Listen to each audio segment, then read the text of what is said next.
Hello there, aspiring tennos. Seemingly, my last video on Aya did really well. What a surprise. It's not like Aya is the all-dominating factor in the game right now.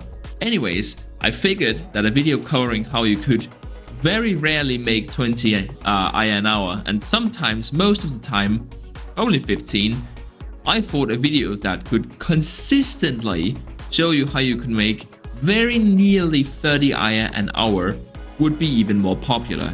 And to be fair, if you play well, you probably can, surpass this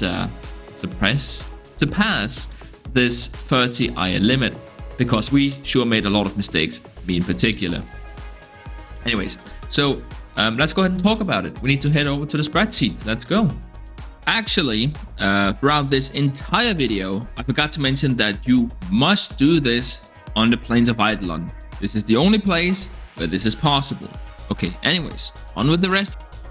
Alright, so I just want to say, holy hell, does this method take a lot of setup and a lot of coordination. But once it's set up and you're just going, right, and you're going to be making a lot of Aya. So it takes a lot of setup. It takes a bit of dedication, but again, overall it is faster. So I did want to present it to you. Anyways, so what we're looking at here is there is, at least for the one I tested for, there is 4 good outcomes and 2 that's pretty bad. The 5th one is deterministic to always be good because it's depending upon which bounty you pick. Now, assuming you pick a good bounty, right?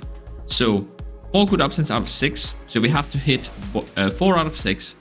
And then a 3 out of 5 because we used one of the good options. So now there's 3 good ones and 2 bad ones, which is a total of 5.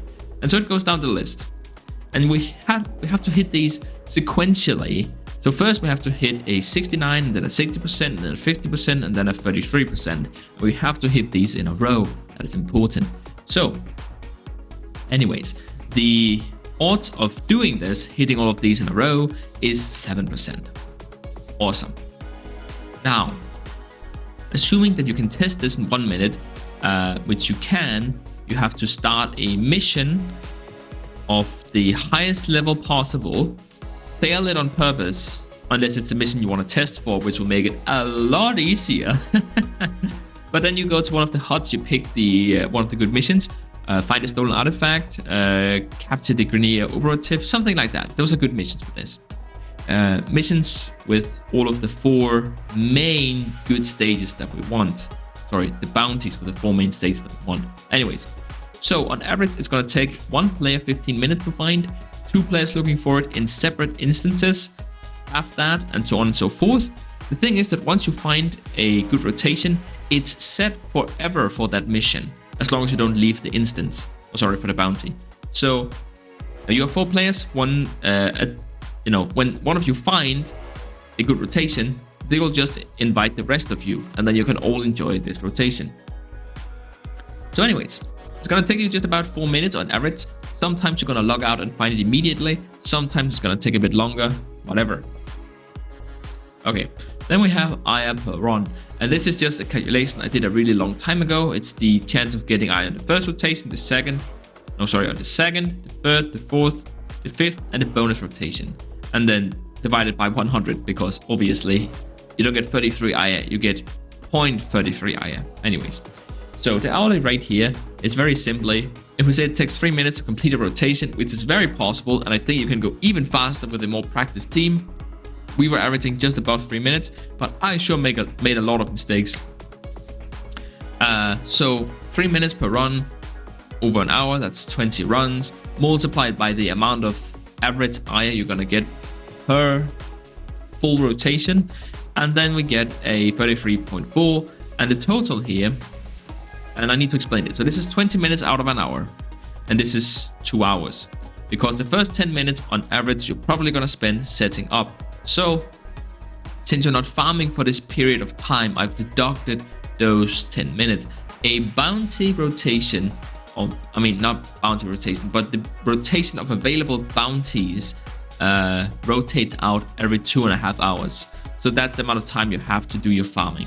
Anyways, now normally this one, which is, by the way, assuming that you get 16 per hour, which is the best you can hope to do.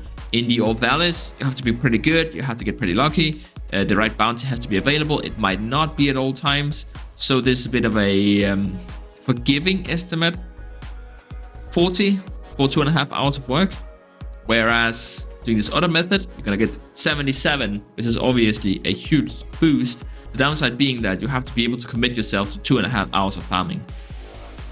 Now the farming coefficient is 93%, which means that 7% of the time you're going to be setting up and not actually farming, and 93% of the time you will be efficiently farming, which means that the actual hourly rate is actually only 31.2.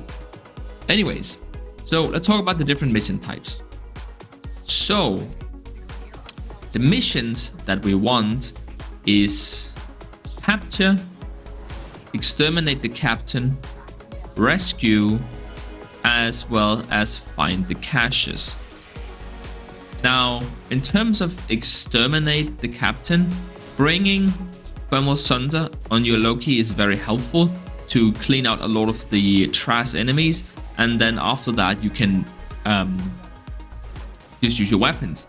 Now, something else is that if you have the captain mission first, then you can leave the enemies alive, leave one player over there. As soon as the next mission activates, you kill those enemies instantly, giving you 8 or 9 kills towards the 15 to spawn a commander, making it almost instant. The capture is pretty self-explanatory. Just be careful not to kill any of the other enemies in the area and you're gonna be just fine. It should take you no longer than 10 seconds. Rescue, same deal.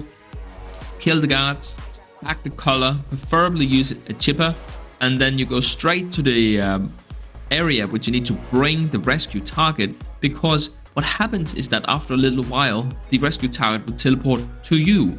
So just go there immediately and they will go there instantly.